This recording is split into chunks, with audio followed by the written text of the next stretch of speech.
trabaho ang pag-uusapan, marami raw ang lumilipat sa Metro Manila para makahanap ng oportunidad ayon sa isang eksperto. Pero ang ilan, iniiwan naman ang Kamaynilaan para sa buhay sa probinsya.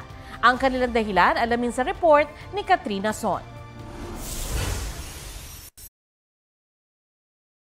Sa Caloocan ipinanganak at nakapag-aral si Mikey Basa.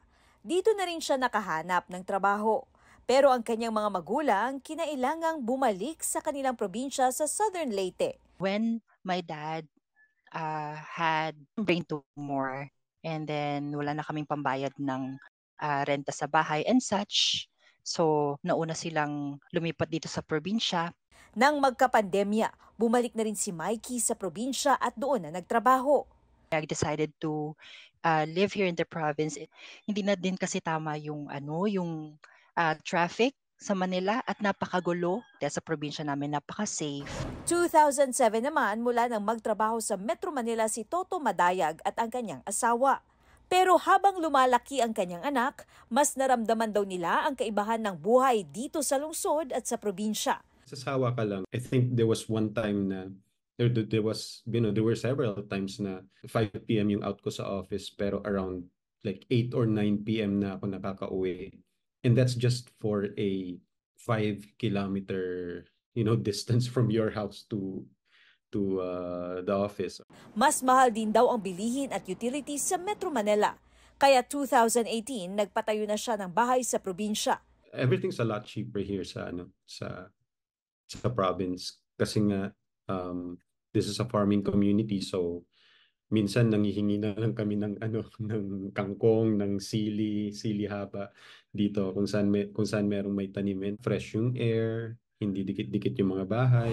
Sabi ng isang property consultant firm, kahit may umaalis ng Metro Manila, marami pa rin ang lumilipat dito para magtrabaho. What we're really trying to say is that there are more investments that are going outside of Metro Manila as compared to before.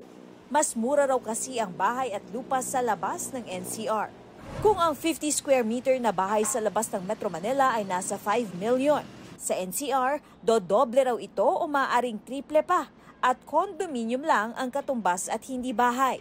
Kabilang ang Cavite, Pampanga at Bulacan sa mga lugar na malimit na nililipatan. Ang work from home setup naman noong pandemya, naging oportunidad daw para sa iba na magtrabaho sa labas ng NCR. People have also realized that they have other means of making money outside of the usual employment. So ngayon, they are more comfortable investing in condos or houses outside of Metro Manila. Katrina Son, nagbabalita para sa GMA Integrated News.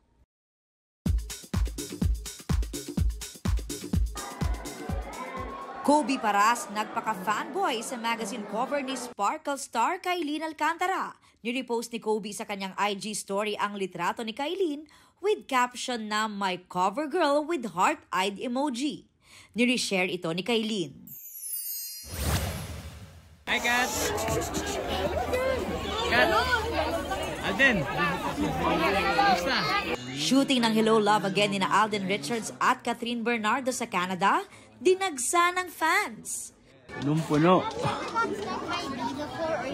Para lang masunya pa si Alden tsaka si Catherine. Kapuso It Girl Gabby Garcia, bibida sa kanyang first ever international film na Death March. K-pop group na New Jeans pupunta sa Pilipinas para sa Ultimate Fandom Concert next month.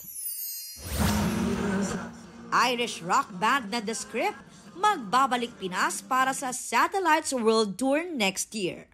Aubrey Carampel nagbabalita para sa GMA Integrated News.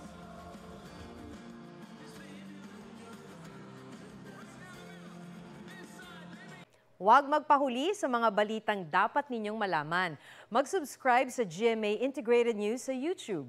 Sa mga kapuso abroad, subaybayan nyo kami sa GMA Pinoy TV at sa www.gmanews.tv.